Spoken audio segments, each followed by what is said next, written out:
संस्थापकाय च धर्मस्य सर्वधर्मस्वरूपिणे अवतारवरिष्ठाय रामकृष्णाय ते नमः।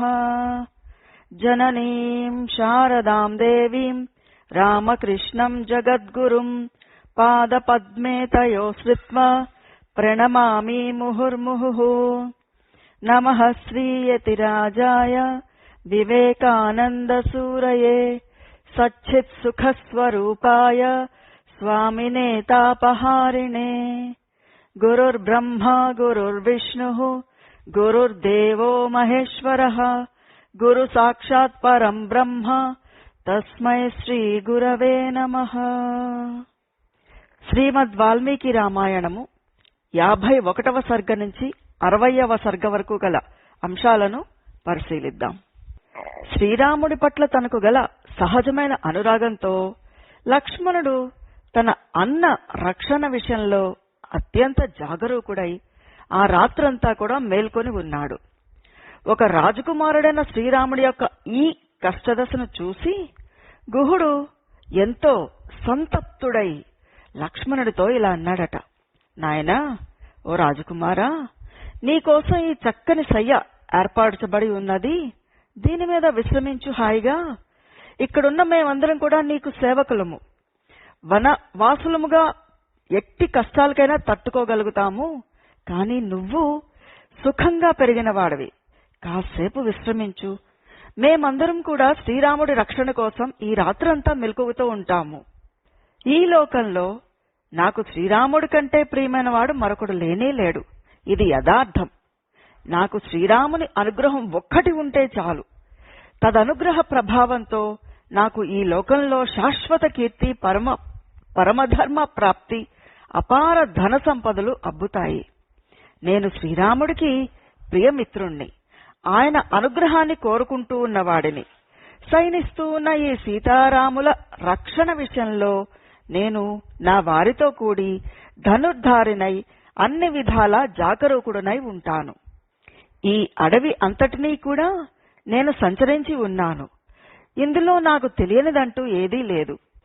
ఎలాంటి చతురంగ బలాలు వచ్చి మీద పడినా కూడా వాటిని మేము నిలువరించగలము అంటూ చెప్పాడట గుహుడు. దానికి లక్ష్మణుడు ఇలా అన్నారట, ఓ పుణ్యపురుష, ధర్మాత్ముడైన నీవు మమ్మల్ని రక్షిస్తూనే ఉన్నావు. ఈ విషయంలో మాకెలాంటి భయమూ లేదు. కాని సీతారాములు ఈ విధంగా నేలపై శయనించి ఉండగా నాకు నిద్ర ఎట్లా పడుతుంది? మనస్సుకు ఊరట ఎట్లా చేకూరుతుంది? సుఖాలోచనలు ఎక్కడి నుంచి వస్తాయి? దేవాసురులందరూ కలిసి ఏకమై వచ్చినా యుద్ధరంగంలో శ్రీరాముణ్ణి ఎవ్వరూ కూడా ఎదుర్కోలేరు. అలాంటి మహావీరుడు కూడా ఈరోజు గడ్డిపరకల సజ్జనే సుఖతల్పంగా భావించి సీతాదేవితో కలిసి శయనించి ఉన్నాడు. చూడు, దశరథ మహారాజు ఎన్నో వ్రతాలను, తపస్సులను, గాయత్రీ మంత్ర జపాలను, పుత్రకామేష్టి మొదలైన యజ్ఞాలను చేయడం కారణంగా ఆయనకు శ్రీరాముడు పుత్రుడిగా లభించారు. అన్ని లక్షణముల చేత ఆయన ఆ మహారాజుకు సదృశుడే. శ్రీరాముడంటే ఆ ప్రభువుకెంతో ఇష్టము. ఆ ప్రభువు వనవాసి అయిన పుత్రుడి ఎడబాటుకు తట్టుకోలేక ఎక్కువ కాలం జీవించలేడు. ఫలితంగా ఈ భూమండలమంతా కూడా దిక్కులేనిదైపోతుంది. దశరథ మహారాజు గనక తన ప్రాణాలను వీడితే వెంటనే కౌసల్యామాత అసువులు కోల్పోతుంది. అనంతరం మా తల్లి సుమిత్రాదేవి కూడా వారిని అనుసరిస్తుంది. మేము మా వనవాస దీక్ష ముగించుకుని తిరిగి వచ్చే వరకు మా తండ్రి దశరథ మహారాజు జీవించి ఉంటారా? ఆ మహాత్ముని దర్శనము తిరిగి మాకు కలుగుతుందా అంటూ లక్ష్మణస్వామి దుఃఖార్తుడై పరితపిస్తూ ఉండగా ఆ రాత్రి గడిచిపోయింది. ప్రజల మేలు కోసం పాటుపడే రాజపుత్రుడైన లక్ష్మణుడు అన్నయ్య అయిన శ్రీరామచంద్రుడిపై గల అనురాగం కారణంగా ఈ విధంగా వాస్తవ విషయాలను వివరిస్తూ ఉన్నారు.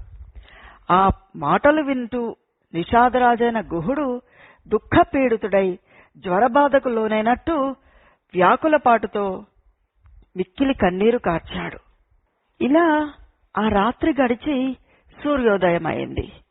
శ్రీరామచంద్రుడు గంగానదిని దాటి అవతల తీరానికి చేరడానికి తగిన ఏర్పాట్లు చూడమని లక్ష్మణుడిని ఆదేశిస్తారు. శ్రీరాముడి పలుకులను విన్న గుహుడు వెంటనే ఒక అందమైన నావను సిద్ధపరుస్తారు. తరువాత ఆ రామలక్ష్మణులు కవచాలను తూణీరాలను ధరించి నడుములకు ఖడ్గాలను కట్టుకుని ధనుర్ధారులై సీతాదేవితో కలిసి గంగానదీ రేవుకు చేరుకుంటారు. అప్పుడు సుమంత్రుడు శ్రీరాముడి వద్దకు చేరి వినయంతో నమస్కరించి, నేను ఏమి చెయ్యాలో సెలవివ్వండి అంటూ అడుగుతారు. అతడిని అయోధ్యకు తిరిగి వెళ్లమని శ్రీరాముడు ఆదేశించగా వ్యాకుల చిత్తుడైన సుమంత్రుడు శ్రీరాముడితో ఇలా అన్నాడట. ఓ రామా, నువ్వు ఒక సామాన్య మానవుడిలాగా వనవాసం చెయ్యాల్సి వచ్చింది. ఇది విధి నిర్ణయం. దీనిని ఈ లోకంలో ఎవ్వరూ అతిక్రమించలేరు. బ్రహ్మచర్య వ్రతపాలనము, వేద శాస్త్రాధ్యయనము, మృదు స్వభావము, రుజువర్తనము సత్ఫలితాలను ఇస్తాయని శాస్త్రాలు చెప్తున్నాయి. కానీ ఈ శుభలక్షణాలన్నీ కలిగిన మీరు ఈ వనవాస దుఃఖానికి లోనయ్యారు. దీనిని బట్టి చూస్తే అవి ఎంతవరకు సత్ఫలితాలను ఇచ్చి ఉన్నాయో తెలియకుండా ఉన్నది. ఓ రామా, మేము ఎంత దురదృష్టవంతులము. మీరు మమ్మల్ని దూరం చేస్తున్నారు. ఇంక మేము పాపాత్మురాలైన కైకేయికడ అణిగిమణిగి పడి ఉండి దుఃఖాలను అనుభవించాల్సి ఉంది అని పలుకుతూ సుమంత్రుడు తనను వీడి దూరంగా వెళ్తున్న శ్రీరాముణ్ణి చూసి దుఃఖార్తుడై చాలాసేపు కన్నీరు మున్నీరుగా విలపించాడట. అది చూసిన శ్రీరాముల వారు సుమంత్రుణ్ణి ఓదారుస్తూ మృదు మధురంగా అతడితో, ఓ సుమంత్ర, ఇక్ష్వాకు వంశస్థులకు నీలాంటి మిత్రుడు మరొకడు లేడు. నా తండ్రి దుఃఖభారాన్ని తొలగించే బాధ్యత నీదే. పూజ్యుడు వృద్ధుడు అయిన మహారాజుకు నాకు మారుగా పాదాభివందనం చేసి ఆయనతో ఈ మాటలను చెప్పు. అయోధ్యను వీడి వనాలలో నివసించవలసి వచ్చినందుకు నేను గాని, లక్ష్మణుడు గాని, సీతాదేవి గాని బాధపడడం లేదు. 14 సంవత్సరాల వనవాస దీక్షను పూర్తి చేసుకుని వెంటనే నేను, లక్ష్మణుడు, సీత తిరిగి వచ్చి మీ సమక్షంలో వాలతాము. అప్పుడు మీరు మమ్మల్ని తనివి తీరా చూడగలరు అని మహారాజుతో పలుకుము. అలాగే తాతగారి ఇంటి నుంచి భరతుణ్ణి అయోధ్యకు తీసుకుని వచ్చి రాజుగారి అభీష్టం మేరకు అతడిని యువరాజుగా పట్టాభిషిక్తుణ్ణి చేయి. తల్లులందరి పట్ల తారతమ్యము చూపక సమాన గౌరవంతో ప్రవర్తించమని భరతునికి తెలియచేయి. ఇక అయోధ్యకు మరలి వెళ్ళుము అంటూ శ్రీరాముడు పలికిన మాటలను పూర్తిగా విన్న వెంటనే సుమంత్రుడు ఎంతో దిగులు పడతాడు. ఓ రామా, నీవు లేకుండా అయోధ్యకు నేను ఎలా వెళ్ళగలను? నీవు లేని రథాన్ని చూసి అయోధ్య నగరవాసుల గుండె పగులుతుంది. కౌసల్యామాతతో నేను ఏమని చెప్పగలను? కాబట్టి నీ వెంట వనాలకు రావడానికి నాకు కూడా అనుమతినివ్వు. నీ వెంట ఉంటే 14 సంవత్సరాల కాలం కూడా క్షణంలో గడిచిపోతుంది. లేకపోతే దుఃఖభారం వలన ఆ 14 సంవత్సరాల కాలమే 1400 సంవత్సరాల కాలంగా బరువైపోతుంది అంటూ పరిపరి విధాలుగా సుమంత్రుడు వేడుకుంటూ ఉండగా శ్రీరాముడు అతడితో ఇలా అన్నారట. ఓ సుమంత్ర, నాపై నీకు గల సాటిలేని భక్తిని నేను ఎరుగుదును. అయితే నిన్ను అయోధ్యకు పంపడంలో గల కారణాలను చెప్తాను విను. నీవు ఒక్కడవే అయోధ్యకు వెళ్ళకపోతే నిన్ను చూసి నాకు పినతల్లి అయిన కైకేయి నిజంగానే శ్రీరాముడు వనాలకు చేరినాడు అని పూర్తిగా నమ్ముతారు. అంతేకాక ధర్మాత్ముడైన మహారాజు అసత్యవాది కాదని గ్రహిస్తుంది. భరతుని పాలనలో తన అధికారాన్ని నెరుపుతుంది. నిన్ను అయోధ్యకు పంపడంలో నా ప్రధాన లక్ష్యము ఇదియే అని చెప్పి దృఢ నిశ్చయం గల శ్రీరాముడు సుమంత్రుణ్ణి పెక్కు విధాలుగా ఓదార్చారు. అనంతరం రామ ఆజ్ఞను అనుసరించి గుహుడు వెంటనే మర్రిపాలను తెప్పిస్తాడు. ఆ తర్వాత శ్రీరాముడు ఆ పాలతో తనకు లక్ష్మణుడుకు జడలను సిద్ధపరుస్తారు. జటాధారి అవుతారు. అనంతరం నారచీరలను ధరించిన లక్ష్మణులు ఋషుల వల్లే శోభిల్లారు. గుహుని వద్ద వీడ్కోలు తీసుకుని శ్రీరాముడు సీతా లక్ష్మణులతో కలిసి ఎలాంటి వ్యాకులపాటు లేకుండా వెంటనే బయలుదేరారు. శ్రీరాముని ఆదేశాన్ని అనుసరించి లక్ష్మణుడు నావలోనికి ముందుగా సీతాదేవిని ఎక్కించి తర్వాత తను ఎక్కుతాడు. అనంతరం శ్రీరాముడు స్వయంగా ఆ నావలోనికి ఎక్కారు. దైవీం నావం అనే మంత్రాన్ని జపిస్తూ శాస్త్ర మర్యాదను అనుసరించి సీతారామ లక్ష్మణులు ఆచమించి ఆ పవిత్ర గంగానదికి ప్రీతితో నమస్కరించారు.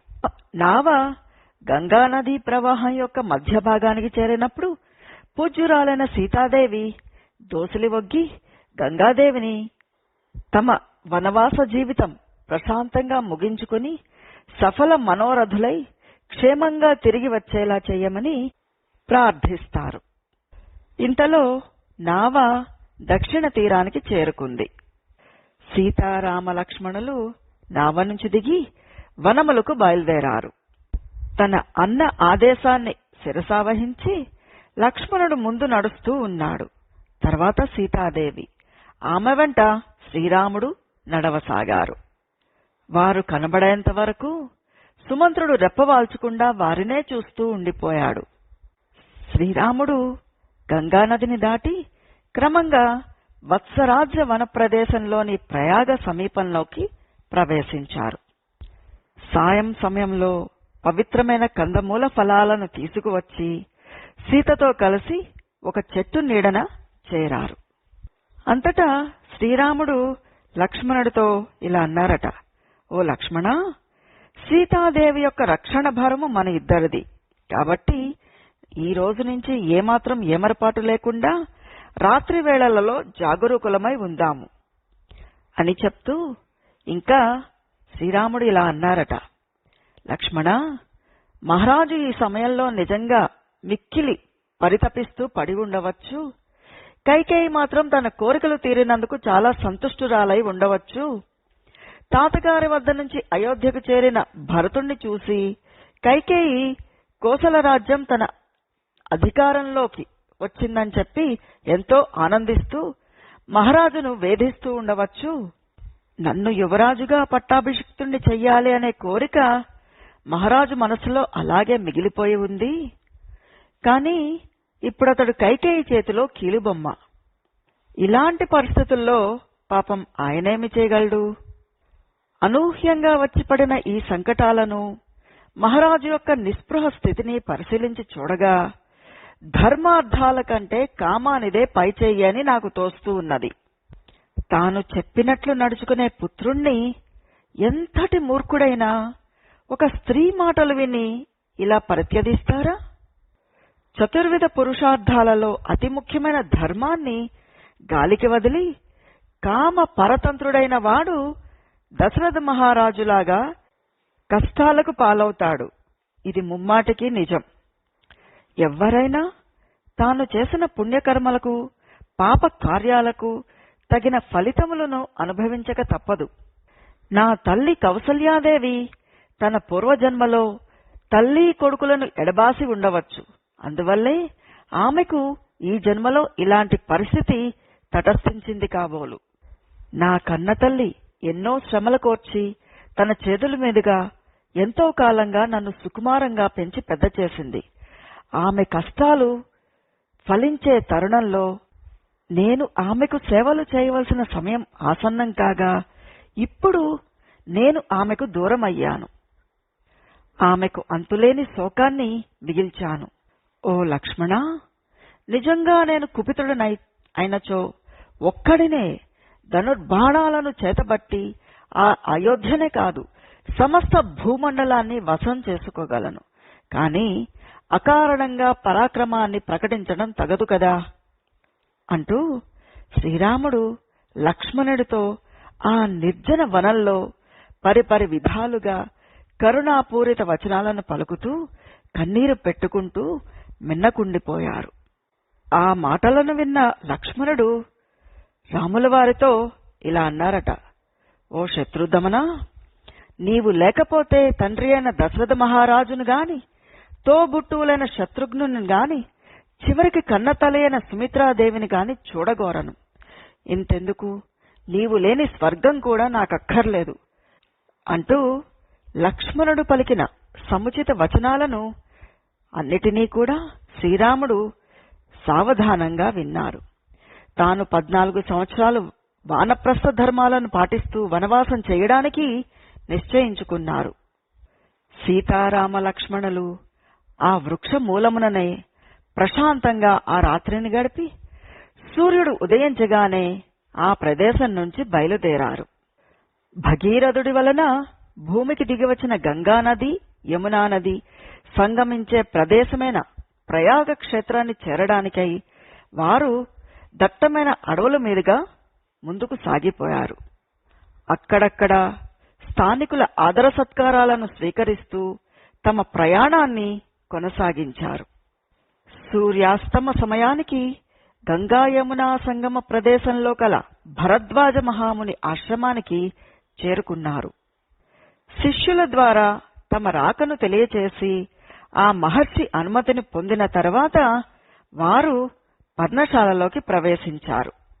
మహాత్ముడైన ఆ భరద్వాజ మహాముని శిష్య పరివృతుడై తీవ్రమైన వ్రత దీక్షలో ఏకాగ్రచిత్తుడై ఉన్నారు. తపశ్శక్తితో పొందిన దివ్యదృష్టి వల్ల ఆయన భూత భవిష్య వర్తమానాలను తెలిసి ఉన్నవారు. సాయంకాలపు అగ్నికార్యాలను నిర్వర్తిస్తూ ఉన్న ఆ మహానుభావుణ్ణి చూసి వెంటనే సీతాలక్ష్మణ సమేతుడై శ్రీరాముడు ఆయనకు అంజలి ఘటించి ప్రణమిల్లారు. తండ్రి ఆదేశము ప్రకారము తమ వనవాస వృత్తాంతాన్ని ఆ మహర్షికి వివరించారు శ్రీరామచంద్రుడు. అంతటా ఆ మహర్షి సీతారామ లక్ష్మణులను ఆ ప్రశాంత ప్రదేశంలో హాయిగా నివసించమని కోరగా దానికి శ్రీరాముడు తాము అక్కడ నివసించినట్లయితే ఆ విషయం తెలుసుకున్న కోసలపుర జనులు తమను దర్శించకోరి తరచుగా అక్కడికి రావడం జరుగుతుంది కాబట్టి అక్కడ నివసించడం యుక్తము కాదని తలచి జనులకు అందుబాటులో ఉండని ఆశ్రమవాసానికి అనువైన మంచి ప్రదేశాన్ని గురించి తెలుపమని శ్రీరాములు వారు కోరతారు. యుక్తియుక్తంగా పలికిన శ్రీరాముడి మాటలను విని భరద్వాజ మహాముని ఆయనతో ఇలా అన్నారట, ఓ రామా, ఇక్కడికి 10 క్రోసుల దూరంలో చిత్రకూటము అనే పవిత్రమైన పర్వత ప్రదేశమున్నది. అది మీ నివాసానికి తగిన చోటు. అక్కడ వానరులు, కొండముచ్చులు, ఎలుగుబంట్లు తిరుగుతూ ఉంటాయి. అది గంధమాదన పర్వతంలాగా ఎంతో మనోహరమైనది. అక్కడ నివసించేవారు పుణ్యకార్యాలను మాత్రమే చేస్తూ ఉంటారు. వారి మనస్సుల్లో పాపపుట ఆలోచనలే రావు. అక్కడ మీరు సుఖంగా ఉండవచ్చు అంటూ పలికి తమకు ప్రియాన్ని గూర్చే అతిథులైన శ్రీరాముడు, సీతాదేవికి, లక్ష్మణునికి చక్కటి అతిథి సత్కారాలతో ఉపచారములు చేశారు భరద్వాజ మహాముని. ఆ రాత్రి గడిచి తెల్లవారగానే భరద్వాజ మహర్షికి నమస్కరించి ఆయన అనుమతితో వారు ముగ్గురూ కూడా చిత్రకూట పర్వతానికి బయలుదేరారు. సీతాదేవి ముందు నడుస్తూ ఉండగా ఆ రామలక్ష్మణులు యమునా నదీ తీరానికి చేరుకున్నారు. మిక్కిలి వేగంతో ప్రవహిస్తున్న యమునా నదిని దాటడానికి పెద్ద తెప్పను సిద్ధపరచి మొదట సీతాదేవిని ఎక్కించి తర్వాత తాము ఎక్కి సావధానంగా తెప్పను నడుపుతూ ఆ నదిని దాటారు. తెప్ప యమునా నది మధ్య భాగాన్ని చేరగానే సీతాదేవి నదికి నమస్కరించి, ఓ దేవి, నీ ప్రవాహాన్ని దాటుతున్నాము. అందరికీ మంగళముగాక. నీ అనుగ్రహంతో నా పతిదేవుని వనవాస దీక్ష నిర్విఘ్నంగా పూర్తి చేయుగాక. శ్రీరాముడు ఇక్ష్వాకు వంశజుల రాజధాని అయిన అయోధ్యకు క్షేమంగా తిరిగి చేరుకుంటే నీకు వేలాది కొలది గోవులను, వందల కొలది దివ్య నైవేద్యాలను సమర్పిస్తాను అంటూ ఆ నదీమ తల్లిని ప్రార్థిస్తూ దక్షిణ తీరానికి చేరుకున్నారు. అనంతరం యమునా నదీ తీరంలో గల ఒక సమతల ప్రదేశానికి చేరి అందరికీ సమ్మతమగడం చేత వారు ఏమాత్రమూ దైన్యము లేనివారై అక్కడ నివసించారు. ఆ రాత్రి గడిచిన తర్వాత వారందరూ కూడా యమునా నది యొక్క పవిత్ర జలాలలో స్నానాధికాలను ముగించుకున్నారు. పిదప భరద్వాజ మహర్షి తెలిపిన మార్గంలో ఆ చిత్రకూట పర్వతానికి బయలుదేరారు. రమ్యమైన వన సౌందర్యాన్ని ఆస్వాదిస్తూ సీతారామ లక్ష్మణులు కాలినడకతో చూడముచ్చటగా మనోరంజకంగా ఉన్న చిత్రకూట శైలాన్ని చేరుకున్నారు. పిదప సీతారామ లక్ష్మణులు వాల్మీకి మహర్షి ఆశ్రమానికి చేరి దోసిలొగ్గి ఆ మునీశ్వరుడికి ప్రణమిల్లారు. వారిని చూసిన వాల్మీకి మహర్షి ఎంతో సంతోషించిన వారై వారికి స్వాగత సత్కారాలను నెరుపుతారు. పిదప శ్రీరాముడు తమ పరిచయ వాక్యాలను ఆ మహర్షికి తెలిపి లక్ష్మణుడికి అక్కడ కుటీరము నిర్మించమని ఆదేశిస్తారు. వివిధములైన చెట్ల కొమ్మలతో ఆకులతో లక్ష్మణుడు నిర్మించిన పర్ణశాలను చూసి శ్రీరాముడు ఎంతో సంతోషించిన వారై లక్ష్మణుడితో ఇలా అంటారు: ఓ సౌమిత్రి, దీర్ఘ ఆయురారోగ్యాల కోసం క్రొత్తగా నిర్మించబడిన ఇంటిలో ప్రవేశించేవారు వాస్తుశాంతి తప్పక చేయవలసి ఉంటుంది కనుక నీవు గజకందము అనే దుంపను తీసుకురా. తరువాత వాస్తుపూజ చేసి పర్ణశాలలోనికి ప్రవేశిద్దాము. శాస్త్రోక్త విధులను ఆచరించడం మన కర్తవ్యము. విద్యుక్త ధర్మం విస్మరించరాదు సుమా. ఈ శుభముహూర్త సమయములో పర్ణశాలకు సంబంధించిన అధిష్టాన దేవతలను పూజిస్తూ గ్రహశాంతిని చేయవలసి ఉంటుంది అని చెప్పగా లక్ష్మణుడు అట్లే గావించారు. ఆ కుటీరము అనువైన స్థలంలో నిర్మించబడింది. చెట్ల ఆకులచే కప్పబడి తీవ్రమైన గాలులకు తట్టుకుని ఉండేట్లుగా ఏర్పరచబడింది. అలాంటి మనోహరమైన పర్ణశాలలో నివసించడానికై సీతారామ లక్ష్మణులు ఒక్కసారిగా అందులోకి ప్రవేశించారు. చక్కని సోపానములతో, స్నానఘట్టాలతో, మధుర జలాలతో ఉప్పుతూన్న మందాకినీ నదీ తీరములు గల రమణీయమైన చిత్రకూట పర్వతమునందు అనేకములైన పక్షులు ఆనందంతో కేరింతలు కొడుతూ ఉన్నాయి. అలాంటి నదీ పర్వత సమీపంలో చేరిన శ్రీరామచంద్రుడు పరమ సంతుష్టుడయ్యారు. అయోధ్య నగరానికి దూరమైన కారణంగా దాని ఎడబాటు వలన కలిగిన దుఃఖాన్ని మరిచిపోయారు. శ్రీరాముడు సీతాలక్ష్మణులతో కలిసి గంగానదికి అవతల ఒడ్డున దక్షిణ తీరానికి చేరి అక్కడి నుంచి ప్రయాణమైన తర్వాత వారు కనిపిస్తూ ఉన్నంత వరకు గుహుడు, సుమంత్రుడు చూస్తూనే ఉండిపోయారు. శ్రీరాముడి గుణగణాలను గూర్చి వారు చాలాసేపు సంభాషించుకున్నారు. తర్వాత గుహుడు సుమంత్రుడితో కలిసి గంగానదికి ఈవల ఉత్తర తీరం నుంచి స్వగృహానికి చేరుకున్నారు. సీతారామ లక్ష్మణులు గంగను దాటి ప్రయాగ చేరి భరద్వాజ మహర్షిని దర్శించడము, ఆ మహాముని వారికి ఆతిథ్యమివ్వడము, అనంతరం వారు యమునా నదిని దాటి చిత్రకూట పర్వతానికి చేరుకోవడము మొదలైన విషయాలన్నిటిని గురించి గుహుడు తన గూఢచారుల ద్వారా తెలుసుకున్నాడు.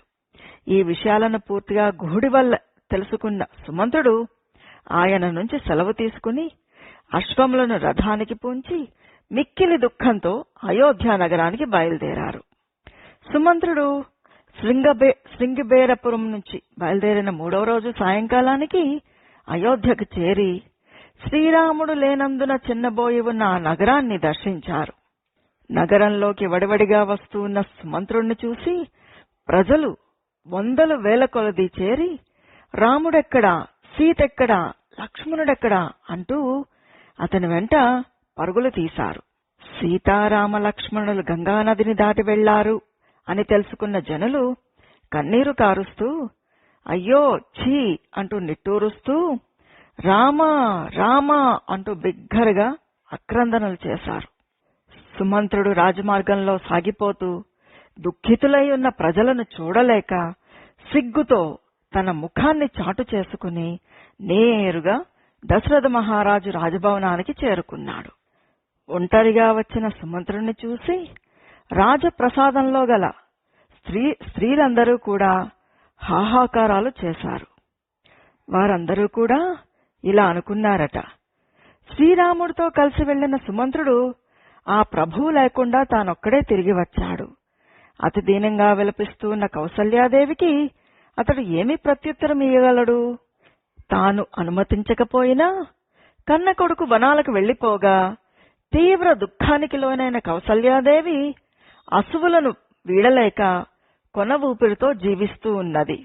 నిజంగా ఇలాంటి స్థితి ఎవ్వరికైనా దుష్కరమని తలుస్తాము అంటూ దశరథుడి భార్యలు అందరూ కూడా అనుకునే యథార్థ వచనాలను వింటూ సుమంత్రుడు శోకంతో ప్రజ్వరిల్లుతున్నట్లుగా ఉన్న ఆ రాజగృహంలో త్వరగా ప్రవేశించారు. పుత్ర శోకంతో దుఃఖితుడై కృశించి ఉన్న దశరథ మహారాజుకు శ్రీరాముడు చెప్పిన మాటలను యథావిధంగా ఆయనకు వినిపించారు. సుమంత్రుని ద్వారా రామవచనాలను మౌనంగా విన్న తర్వాత ఆయన మనస్సు విభ్రాంతికి లోనయ్యింది. రామ విరహంతో దురపిల్లుతూ స్పృహను కోల్పోయి నేలమీద పడిపోయారు. అది చూసిన అంతఃపురంలోని వారందరూ కూడా ఒక్కసారిగా గొల్లుమన్నారు. అంతటా కౌసల్యాదేవి సుమిత్రతో కలిసి నేలపై పడున్న తమ పతిని లేవనెత్తి కూర్చోపెట్టి ఇలా అన్నారట, ఓ మహాత్మా, రాజ్యాధికారాన్ని త్యజించి వనాలకి వెళ్లడం అనేది ఒక దుష్కర కార్యము. అలాంటి అసాధ్యమైన వనవాస దీక్షను చేపట్టిన శ్రీరాముడి యొక్క దూత ఇతడు. ఆయన నుంచి సందేశాన్ని తీసుకొచ్చిన ఈ సుమంత్రుడితో మీరెందుకు మాట్లాడరు? ఓ మహారాజా, ధర్మాత్ముడైన శ్రీరాముణ్ణి వనవాసాలకి పంపడం అనేది అధర్మము. అలాంటి అన్యాయానికి ఒడగొట్టి ఇప్పుడు బాధపడి లాభమేంటి? లేవండి, మీకు సత్యపాలన పుణ్యం మాత్రం తప్పక దక్కుతుంది. ఇప్పుడు మీరు శోకించడం వలన ఎలాంటి ప్రయోజనమూ లేదు. ఒకవేళ మీరు కైకేయికి భయపడి శ్రీరాముడి క్షేమ సమాచారాలను సుమంత్రుణ్ణి అడగడం లేదు కాబోలు. కానీ ప్రస్తుతం ఆ కైకేయి ఇక్కడ లేదు కాబట్టి మీరు నిర్భయంగా మాట్లాడవచ్చు అంటూ మహారాజుతో పలుకుతూ కౌసల్యాదేవి శోకంతో విఫలమయ్యారు. ఆమె గొంతు పెగలక కన్నీరు కారుస్తూ భూమి మీద పడిపోయారు. ఇలా నేలపై పడి ఉన్న కౌసల్యను, మూర్ఛితుడై ఉన్న మహారాజును చూసి అక్కడ చేరి ఉన్న రాణులందరూ కూడా వారి చుట్టూ మూగి బిగ్గరగా ఏడవడం ప్రారంభించారు. అంతఃపురం నుంచి చెలరేగిన ఆ ఆర్తనాదాలను విన్న వెంటనే నగరంలోని వృద్ధులు, యువతీ యువకులు, స్త్రీలు మొదలైన వారందరూ కూడా భోరున ఏడవడం ప్రారంభించారు. ఆ నగరమంతా కూడా శోకసాగరంలో మునిగిపోయింది. కొంతసేపటికి స్పృహ రాగా ఆ దశరథ మహారాజు ఊరడిల్లినవాడై శ్రీరాముడి వృత్తాంతాన్ని తెలుసుకోవడం కోసం సుమంత్రుణ్ణి తన దగ్గరికి పిలిచారు. ఓ సుమంత్ర, ధర్మాత్ముడైన నా రాఘవుడు ఎంతో సుకుమారుడు. ముద్దు మురుపాలలో, సుఖాలలో, లాలనలో పెరిగినవాడు. అతడిప్పుడు ఏ చెట్టును ఆశ్రయించాడు? ఏమి తిని జీవిస్తూ ఉన్నాడు? దుఃఖమనే మాటే ఎరుగుని రాజకుమారుడైన నా రాముడు ఇప్పుడక్కడ కష్టాలను ఎట్లా ఓర్చుకుంటున్నాడు? హంసతూలికా తల్పాలపై శయనించే నా ముద్దుల పట్టి కటికన్నాలపై దిక్కులేని వాడిలాగా ఎలా పడుకుంటున్నాడు? అత్యంత సుకుమారి, దైవ సేవా తత్పరత అయిన సీతతో కలిసి రాజకుమారులైన రామలక్ష్మణులు రథం నుంచి దిగి పాదచారులై ఎట్లా తిరుగుతున్నారు? నా రాముడి గురించి విన్నప్పుడు మాత్రమే నేను శోక విముక్తుడని అవుతాను. వారు మాట్లాడిన మాటలను గురించి పూర్తిగా వివరించు అంటూ మహారాజు కోరిన తర్వాత సుమంత్రుడు కన్నీరు కారుస్తూ దగ్గుత్తికతో మాటలు తడబడుతూ ఉండగా ఆయనతో ఇలా చెప్పారట, ఓ మహారాజా, శ్రీరాముడు ధర్మబద్ధంగా చేతులు జోడించి మీకు శిరస ప్రణమిల్లుతూ నాతో ఇలా పలికారు, ఓ సుమంత్ర, మహాత్ముడు పూజ్యుడైన మా తండ్రి గారి పాదాలకు నా సాష్టాంగ నమస్కారములు తెలియచెయ్యి. అంతఃపురంలోని తల్లులందరికీ తగిన విధంగా నేను నమస్కరించినట్లు చెప్పు. వారికి మా క్షేమ సమాచారాల గురించి పూర్తిగా వివరించు. మా తల్లి కౌసల్యాదేవికి నా ప్రణామాలు తెలుపు. మేమందరం కూడా క్షేమంగా ఉన్నట్లు, శ్రద్ధ ఆసక్తులతో ధర్మాన్ని పాటిస్తూ ఉన్నట్లు వివరించి ఆమెకు నా విన్నపాన్ని ఈ విధంగా విశదపరచు. అమ్మా, నువ్వు నిరంతరం ధర్మతత్పరురాలవై ఉంటావు. అగ్ని కార్యాలన్నిటిలో తగిన సమయాల్లో జరిపేట్లుగా చూస్తూ ఉంటావు. మహారాజును దైవంగా భావిస్తూ ఆయన చరణాలను సేవిస్తూ ఉంటావు. ఓ తల్లి, నేను పట్టమహిషిని, అందరికంటే పెద్దదానను అని ఎప్పుడూ తలపోయక తల్లులందరినీ సమానంగా చూసుకుంటూ వారితో కలిసిమెలిసి ఉండుము. పూజ్యురాలైన కైకేయీదేవికి కూడా రాజుగారితో సమానంగా గౌరవించుము. భరతుడు వయసులో చిన్నవాడే అయినను రాజ్యాధికారాన్ని బట్టి సర్వసంపదలు కలిగి ఉన్నందువల్ల అందరికీ ఆదరణీయుడే. కనుక రాజధర్మాన్ని అనుసరించి భరత కుమారుడి పట్ల కూడా రాజు యందు చూపే మర్యాదనే చూపిస్తూ ప్రవర్తించు. ఓ సుమంత్ర, మా కుశల వార్తను భరతుడికి కూడా తెలుపుము. ఇంకా అతనితో తల్లులందరి పట్ల ధర్మబద్ధంగా సముచితంగా మసులుకొమ్మని చెప్పు.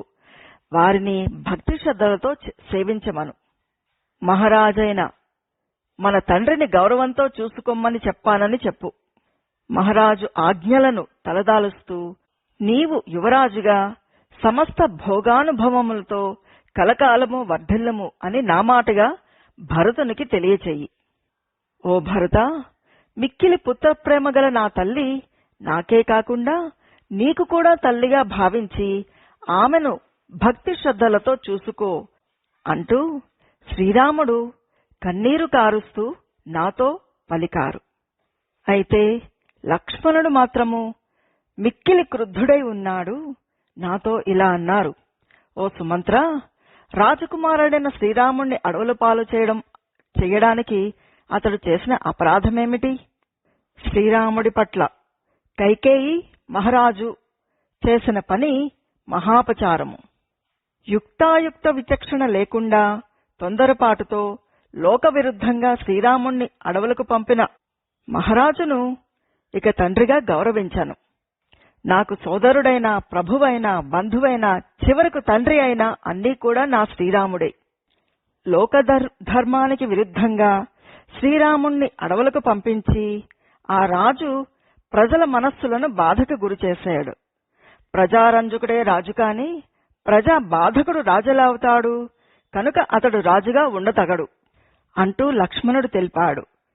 ఇక జనకుని కుమార్తె అయిన సీతాదేవి మాత్రము మిక్కిలి పరితపిస్తూ నిట్టూరుస్తూ నిశ్చేష్టురాలై ఉండిపోయింది. తన ఉనికిని తానే మరిచిపోయింది. ఆత్మీయుడై తోడు నీడుగా ఉండే సుమంతుడికి వెళుతున్నాడు. ఆ సారథి రథంతో వెళ్లిన తర్వాత కారడవులలో, కటిక నేలపై, ముళ్ల బాటలలో కాలినడకతో మీరు ఎలా సంచరించగలరు స్వామి అనే భావనతో ఆమె తన భర్త వైపు చూస్తూ కన్నీరు కారుస్తూ ఉండిపోయింది. నేను బయలుదేరే సమయంలో శ్రీరాముడు చేతులు జోడించి నిలబడి ఉన్నాడు. ఆయన ముఖంలో అశ్రుధారలు స్రవిస్తూ ఉన్నాయి. లక్ష్మణుడు పక్కన చేరి ఉన్నారు. సాధ్వి సీతాదేవి పరితపిస్తూ ఏడుస్తూ రాజరథాన్ని నన్ను పదే పదే చూస్తూ ఉండిపోయింది అంటూ రామవృత్తాంతాన్ని తెలిపిన సుమంత్రుణ్ణి చూసి మహారాజు ఇంకా విశేషాలను తెలుపుము అంటూ అతన్ని కోరారు. దానికి తిరిగి సుమంత్రుడు ఇలా చెప్పసాగారట: ఓ రాజా, రామలక్ష్మణులు జటాధారులై నారచీరలను ధరించి గంగానదిని దాటిన తర్వాత ఆ వీరులు ప్రయాగ వైపు ప్రయాణం చేశారు. లక్ష్మణుడు దారి తీస్తూ ముందు భాగంలో నడుస్తూ ఉన్నాడు. అనంతరం సీతాదేవి, ఆమె వెనక శ్రీరాముడు నడవసాగారు.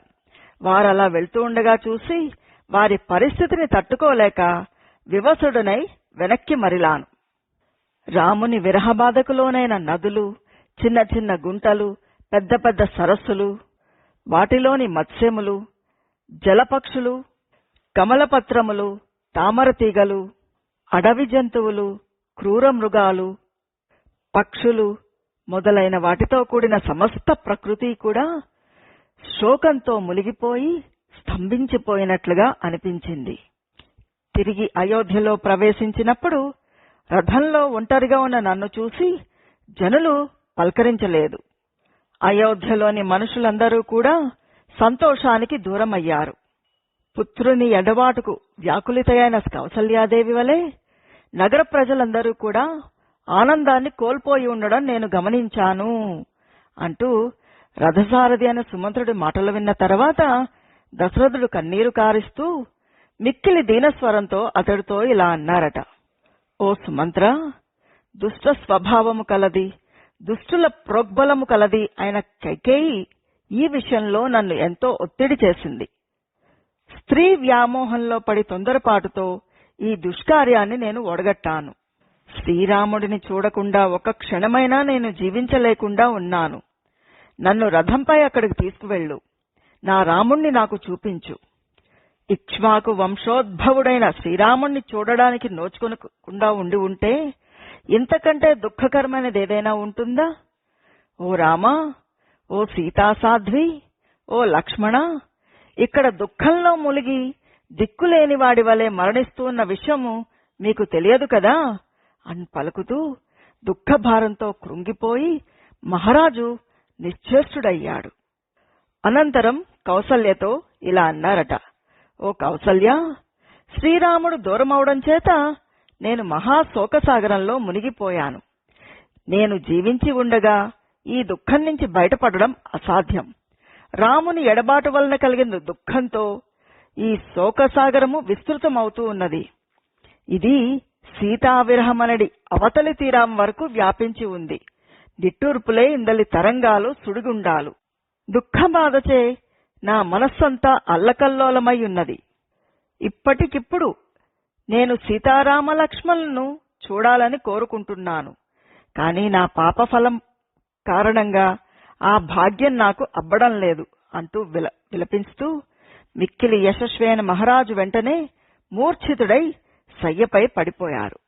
అది చూసిన కౌసల్యాదేవి భయంతో వణుకుతూ ప్రాణములు లేని దాని వలె నేలపై పడి అనంతరం సారథితో ఇలా అన్నారట. ఓ సుమంత్ర, సీతారామ లక్ష్మణులు లేనిదే నేను ఒక్క క్షణమైనా జీవించలేను. కాబట్టి వారు ఉన్న ప్రదేశానికి నన్ను కూడా చేర్చుము. వారు నా ఎదుట లేకపోతే నేను మరణించడం తథ్యము అంటూ కౌసల్యాదేవి పలికిన దైన్యవచనాలను విన్న సుమంత్రుడు ఎంతో దుఃఖితుడయ్యాడట. ఆమెను ఓదారుస్తూ దగ్గుత్తిక స్వరంతో ఇలా అన్నారట.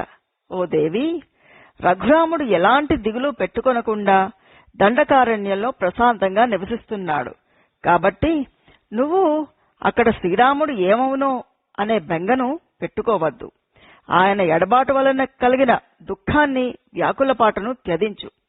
నీవు ఆయన కోసం ఏమాత్రం పరితపించవలదు. ధర్మజ్ఞుడైన లక్ష్మణుడు వనములో నిరంతరము శ్రీరాముడి పాద సేవలను చేస్తూ పరమార్థ లాభాలను సాధిస్తూ ఉన్నాడు. సీతాదేవి కూడా ఎల్లప్పుడూ తన మనస్సును శ్రీరాముడి యందే లగ్నం చేసుకుని ఉన్నది.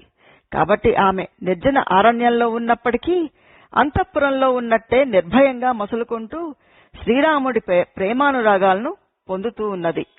ఆమె జీవితము తన భర్తకే అంకితమునర్చింది. అందువల్ల శ్రీరాముడి చెంతనున్న ఆమెకు ఆ వనాలు అయోధ్య వలె సుఖదాయకంగా ఉన్నాయి.